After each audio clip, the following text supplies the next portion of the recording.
Hello, everyone. Welcome to Elevating Your Life. I am Paula Vail, and I am thrilled to share with you the amazing guest I have today. Today, we are chatting with Dr. Varun Gandhi. He is a life orchestrator, soulpreneur, inventor, philanthropist, and a water doctor. He enjoys orchestrating businesses, events, and ideas about the self-image, and he does, and so much more. So first off, I want to say welcome, and so happy to have you here. I Thank you would love so much, to. Paula. Oh, thank you. Thank you for having me. Love and abundance. I am honored. I'm honored. Did I do that right? I love it. Right there. The Okay. index finger. There we go. So that's in Yay! sign language. That's for love. That's a sign language for love. Oh my gosh. There you I go. did not know that. Thank you. Okay. Yeah, I love it. yeah. Oh, well, I would love to have you share a bit more of your background and kind of what brought you to where you're at today. Yeah, for sure. So I grew up in this traditional Indian family back in Dubai. I was born and brought up in the Middle East in Dubai, and I was in this one-track mindset that I'm going to go to school, graduate high school, go to college, go get a job, get married, kind of like that standard lifestyle. And I, uh, moved to America about 2 months before 9/11. So that was a little turbulent time to come to America as a brown skinned person, born and brought up in Dubai, Middle East, the United Arab Emirates. So that was interesting times. And then I moved here and it was extremely hard. The first couple months, I couldn't handle back home. I knew a lot of people because the way school worked over there, it was all you were for 10 years, you were in one building and you know everyone there. So when I moved here, I was like, I don't know anyone. And that took a while to get adjusted to.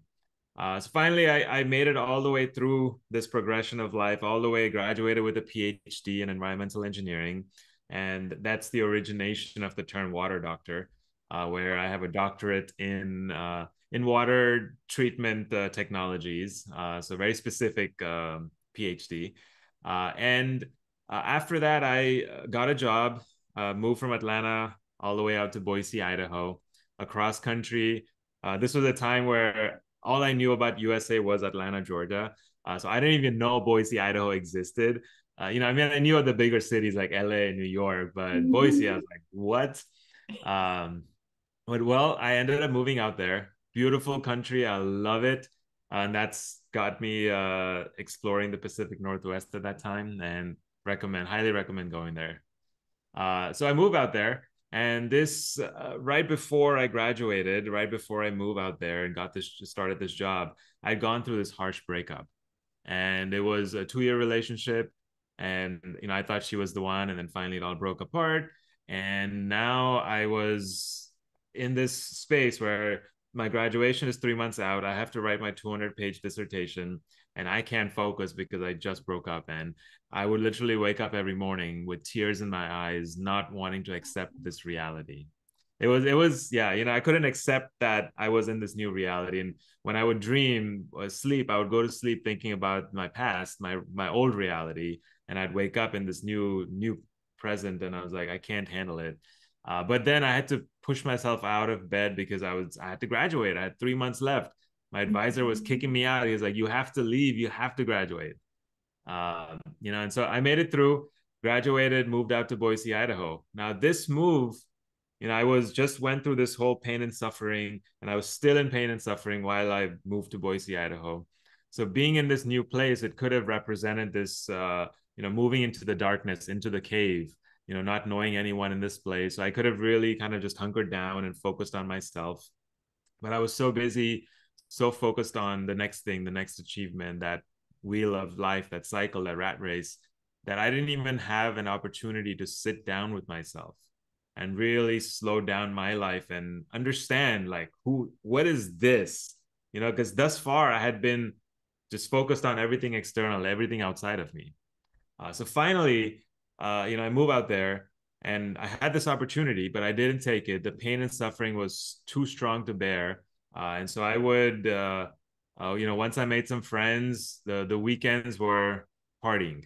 We just go out, do whatever, get drunk, get whatever, and just anything to kill that pain, right? And I was distracting myself, and there were good things that came out of it too. I went out in nature a whole lot more. Well, finally, a year and a half later, I was at this job, and everything came to a point where I'd wake up in the morning, and my stomach region would be in pain. And day after day, the pain grew stronger and stronger. And finally, about a month into it, I finally realized, like, okay, this pain is unbearable. I need to do something about it. It wasn't anything medical related because I'd gotten all the tests done. Finally realized that it was my career. It was that job that I was in. I wasn't, this question had come up in my mind that, like, what is this? What is the purpose behind this job? Like, why are you going to this job, waking up working 8 to 5, 8 to 6 every, Monday through Friday, putting in all this hours? I mean, yeah, you're getting a great paycheck, everything is taken care of, all the bills are paid for and everything, and living a very comfortable life. But what about it? And I couldn't really come up with a good answer with that, because I felt that there was something greater out there for me. Like, this wasn't it, right? And so finally I decided to leave this job.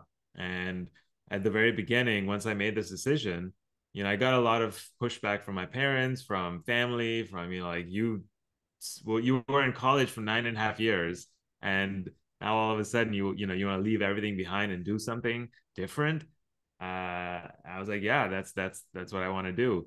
And the other thing was, it's very uncertain because I didn't know what I wanted to do. I didn't know what was next for me. I didn't have a plan. I just said I knew I didn't want to do this. Mm-hmm. So I let that career go, and now it's like room for exploration. So this time I moved back to Atlanta, and I had read this book called The Book of Secrets by Deepak Chopra. And that was a mind-opening book. I mean, at this point, I wasn't into spirituality at all. So when I picked up that book is like an advanced, high-level master's degree book. And I picked it up when I was just entering college. So I read it. I don't understand 95% of it. It goes over my head, but a little bit that I do pick up was this word called meditation. And he talks about it quite a bit in this book. And so then I Googled what meditation was, and I kind of do my own research, and I dive deeper into it. I gain an understanding of what it is, and then I practice. So I moved back to Atlanta, and I created this ritual around meditation. And every morning I would do this 5-minute meditation, journal a little bit about, going into the meditation, how did I feel during the meditation, what thoughts came up, and after the meditation, how do I feel? And I would journal that. And I would only do it for 5 minutes. I learned early on, initially my goal was, hey, I'm going to do a 20-minute meditation. I'm going to sit there and do it every time. It never happened. I only was able to get to 2 minutes. So finally I realized, let me start small. And so I did for 5 minutes.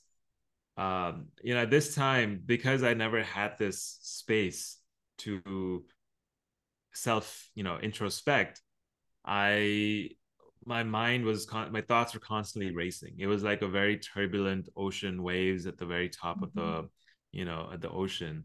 And as I started meditating, I went deeper and deeper into the ocean. I was able to settle down those voices. I was able to, finally go beyond that stage and get into this deep stillness. And that's when things started changing for me. This was a few years into meditation, like 4 or 5 years into meditation now. I'd been exploring all kinds of things. Right after I graduated, I kind of used my expertise as a PhD, the whole process of going through a college, university. I said, what, let me utilize that and help international students who want to come to America. So I became an entrepreneur, and I was a consultant for any international student who wanted to come to America. I was helping them in the grad school process and all of that. Right. And it was great work. I loved it. Loved helping these students. So enthusiastic and excited to come to America.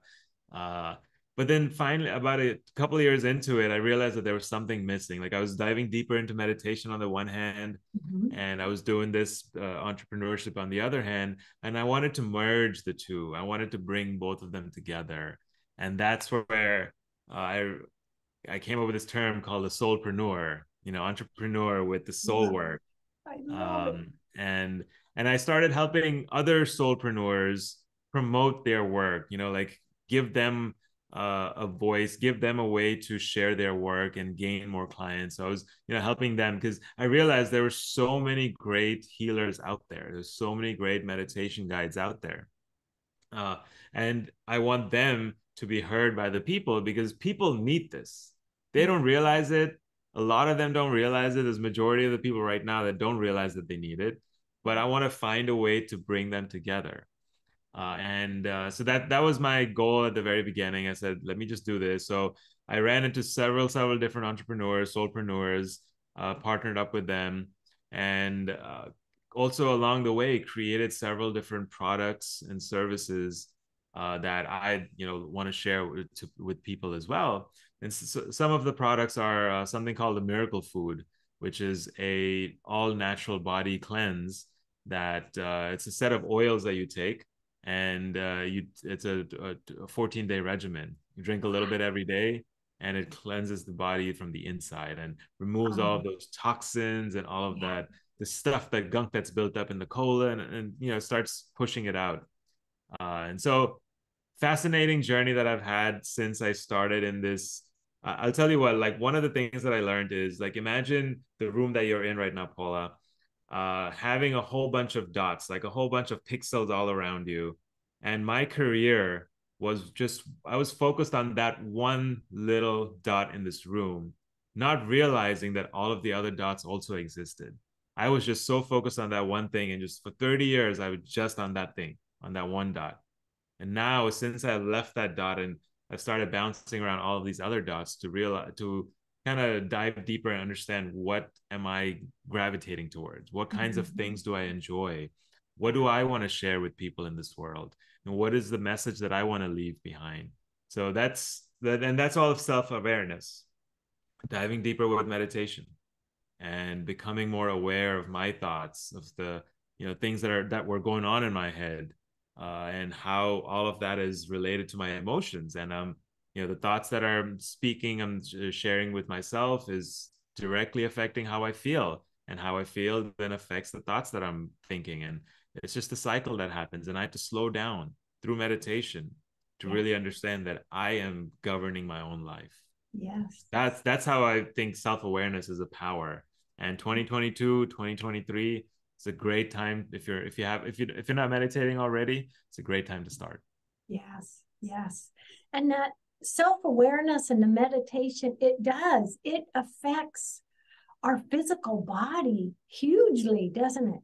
Oh yeah, directly. It directly affects all levels of the body, the physical, the mental, the emotional, and definitely the energetic body as well.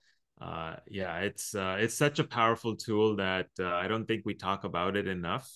And I definitely think that we should bring it in schools more often, introduce it to kids at an early age. I feel like it's very essential skill to have throughout life. It is. It is a skill, a tool that can do so much. And wouldn't you say, no matter what our age is, we can continue to grow and learn and expand and see more of those dots and experience more of those dots. I love that analogy. I completely agree. All the dots. I'm like, my attitude is, with age, I'm just going to keep learning and growing and expanding. And really, that's exciting, isn't it? Oh, that's what makes life exciting. It's, learning new things about it, exploring, because I think like everything exists, right? It's just that we haven't explored it enough to realize that it exists. So it's uncovering these truths about your life as you're experiencing it. And meditation helps me do that. It keeps me more present during the day, to really be there and realize that, okay, I could create a negative story in this moment because someone just cut me off in the traffic on the freeway. And I could have all of these negative thoughts that will make me feel in a angry and all these things that I don't really want to feel. Meditation helped me really slow down and just pay attention to that. All of those systems, processes that are going on. It at one point it felt like it was all automatic because I wasn't present. I felt, and it was all going on in the background. But when I became present, I realized, no, I can actually stop certain things and I can, create new thoughts. So now I'm very aware of, any kind of external energy that comes around me. In that moment, I make sure not to, create a negative story in my head. Yes, yes. So would you say, with that, maybe just taking some time for some deep breaths and good breathing for our body? Is that part of that? That's a great start. I think every morning, this is what my regimen is, to do certain breath work exercises every morning. And so I directly kind of breathe into each chakra and put my energy on each chakra and allow it to kind of turn on and like activate it. I use breath work to do that. And then, I think it's powerful tool to use. So for someone that may be listening that really doesn't meditate or really doesn't know much about it, what would you say would be some first steps they could take in beginning that in their life and making some changes? Yeah, before I answer that question, I'm going to say this as well. Meditation is not always just sitting on the mat in, chanting something or closing your eyes and doing something there. That's not the only form of meditation, right? There are all other kinds of meditations as well. Like there's a walking meditation. You could go out in nature and just be present and enjoy everything that's going on around you, and that in itself is a meditation. You could, you enjoy painting. Well, go paint. Those 3 hours that you paint, that's a meditation because you're completely lost in that. You're not thinking about something else that's going on. You're not thinking a thought. You're just painting. You're just practicing your craft, or, whatever it is that you enjoy. That dance that you're doing, that's your meditation. And that's it. That's what meditation is. It's where it's something that you're completely lost in and you're not really thinking about it. Oh, that is so fantastic. Yes. Yes. Just taking the time to do something you love. Yeah, That's exactly. huge. You're reading a book, you're completely lost in this fiction book that you're reading, and you're imagining everything that's going on in that book. That's a meditation right there. Yes. Yes. Oh my goodness. Oh my goodness. Well, what kind of work do you do with others? I mean, can they reach out to you through your website? Tell us a little bit about that. Yeah, so my website is What Dr. you offer. Varun. Yeah, definitely. My website is drvarungandhi.com. And what I offer is, I'll spell that out for you as well. drvarungandhi.com. And what I offer are a set of products and services that are related to the physical body, that are related to the mental body, the emotional body, and the spiritual body. So we have a meditation called the full chakra activation that we can kind of help people with. Along with that, we've created several products called, some of them like the Miracle Food, the set of oils that I mentioned earlier.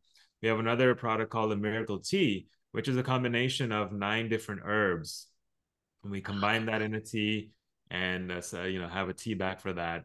So that's an amazing life altering product as well in and of itself. Then I've created several affirmation posters, like a couple you can see behind me. The one that says "Yes, you can."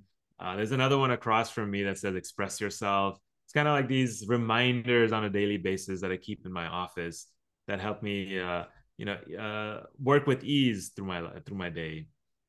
So some of these posters, and then we also have several other cleanses, like We have this colloidal silver, colloidal gold. So different products that help cleanse the body. And once you've cleansed the body, it helps you add additional nutrients to your system as well. So it's all sorts of things. And then I've also created a course, or I'm in the process of creating a course called "What's Your Story?" And this is the idea that at every moment of our lives, we are creating our own story. Because, when we're trying to make sense of a situation, there are so many different ways of trying to make sense of it. If Paula, you would come up with one story in the same situation, and me being in the same situation would come up with a totally different story around that situation, because I have a different set of experiences than you have. Yeah. And because of this, we have the power to select which story we're putting towards each experience. If you're conscious enough, when we're conscious enough, we can alter that story, and we can select a story that takes us in the direction we want to go in. It's like, if a car is going towards Texas, if you're going towards Texas, you want to give a story to the car that you're going towards Texas. You don't want to go to Washington, from California. So I think that's what this course is about. It's like this is a mental work that helps you create a life map. So it's essentially charting out your whole life up until this point, all of those experiences that you've had. We're trying to dive deeper and understand how each of those experiences have affected your life thus far, right? So what story do you currently have? It's based on all of those past experiences. So let's recreate your life, put it on a chart, and then let's dive deeper. Understand, okay, that experience that happened way back when, 30 years ago, how did that affect you, and how does that continually affect you to this very day? So that's essentially the analysis. Like, that's my engineering mind, like I this love PhD that. Our side. life's map. And we each have our own unique map. Yes, we do. Wow. Yes, we do. And we keep adding to it, because as you're living days, as you're Yes. going through more experiences, you keep adding to it, and you're building out this your film. You're building out a whole life film about yourself, and that's exactly what it is. Oh, I love that. That Then is we so can also fantastic. use this tool to create a better future. It's like, all right, let's create, what story do you want to create for yourself in the future? Let's put that on paper and understand. And this way you're being very mindful about it, and you're being very intentional about it, and you're manifesting it quicker by putting it on paper. Oh, I love that. Oh, that's a fantastic idea. Oh my gosh, I'm going to be thinking of my life's map the rest of Oh, the day. I think you have to sit down and create it. Literally put Yes, it on paper, put some post-its on a big board. yes, These different experiences that happen in your life. yes. You'll uncover so much. And then at that point, you'll also start having more conversations. You'll talk to someone from when you were 10 years old, and you'll ask them questions, and you'll discover other experiences that you may not remember. You could start putting those down in too. So it's a great exercise to go through. And isn't it wonderful how, we can think this is the path I want to go, but something can come into our lives, or we can touch on something and realize that's a passion for us and go that direction. It's Yeah. so fantastic. Oh yeah, and I think I was stuck in that one path mindset, and once I realized that all of the other dots also existed, I explored as much. I continually explore, and I'm still exploring so much, and all of the other dots. I urge other people, take an hour out of your day and explore another area that potentially could be something that you're interested in the future, but maybe new to you right now. Take an hour a day for a week, for a month, explore it and learn so as much as you can about it. It'll help you in ways that you can't even imagine. Oh, I love that. I love that. That is so wonderful. And Varun, with just about 4 minutes left, what last words do you want to tell everybody? This is just so fantastic. I'm so excited to work on my map and these new perspectives that you've given us. This is great. And I'm excited to try your products. Oh, I appreciate it, Paula. Ah, The last thing that I'll bring up is the dehydration. The hydration, dehydration. And before I bring that up, Paula, do you want to join me in doing a water cheers, and let's take a sip of water on the air together? Water cheers, my Cheers. friend. Cheers, Paula. Everyone else can also, anyone that's listening, take a sip of water. Yes. Your body needs it. And this is why. So I picked up this book called Our Body's Many Cries for Water.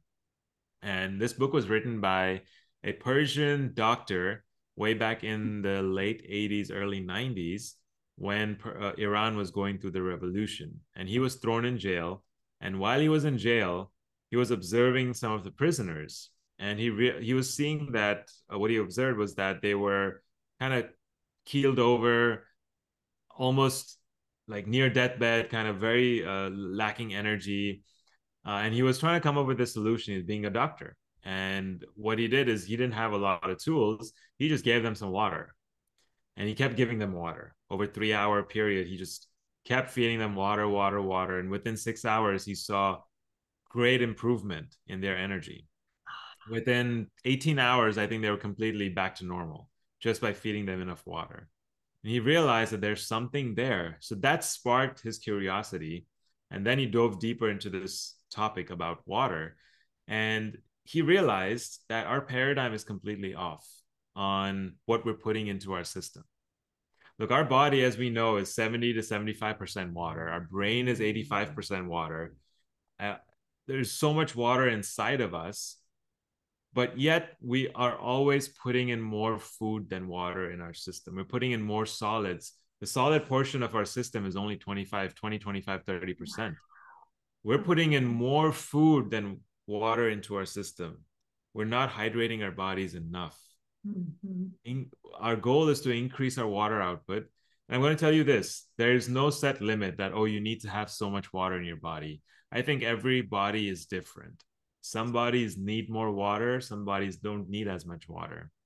But there is an amount of water that your body needs to keep you in good energy. And also, what he found is that by drinking enough water, you can remove all of those common ailments, all of those little diseases that come about. Just by drinking enough water, you can take care of all of that. You won't have that issue in your life. Energy won't be an issue in your life. Now, taking the water, and I would also say maybe adding a little Himalayan pink salt to it. You know, like take 1 cup a day, add some pink salt to it, and drink that. The Himalayan pink salt specifically has 84 other minerals that exist out in nature, and our body needs it. And we're not giving it to our bodies. Himalayan pink salt has it, and it's in our homes. So just pop it in, drink it, finish that bottle, but drink enough water because our bodies are crying out for water. And even when we drink coffee, for example, okay, coffee also has a lot of water, but I'm paying attention to my own body, and I realize that every time I drink coffee, my body gets dehydrated. And I realize that it's taking water from my body to digest that coffee. And so I'm becoming dehydrated by drinking what I think is 95% water, right? So we need whenever I replenish, I drink that amount of volume of water, and I feel completely hydrated again. So pay attention to that. I think it's essential. Oh, that is great information. Oh, I love that. Thank you. And the Himalayan salt, I will remember that. Gosh, our time went by so fast. We may have to get together again. Oh, let's do it again. Let's do a part 2. Oh, I love it. We're going to do a part 2, everyone. So everyone, thank you for joining us. Love, hugs, and blessings. Varun, thank you so much. This has been fantastic. I look forward to part 2. Oh, for sure. Thank you so much, Paula. Love and abundance, everyone. Bye.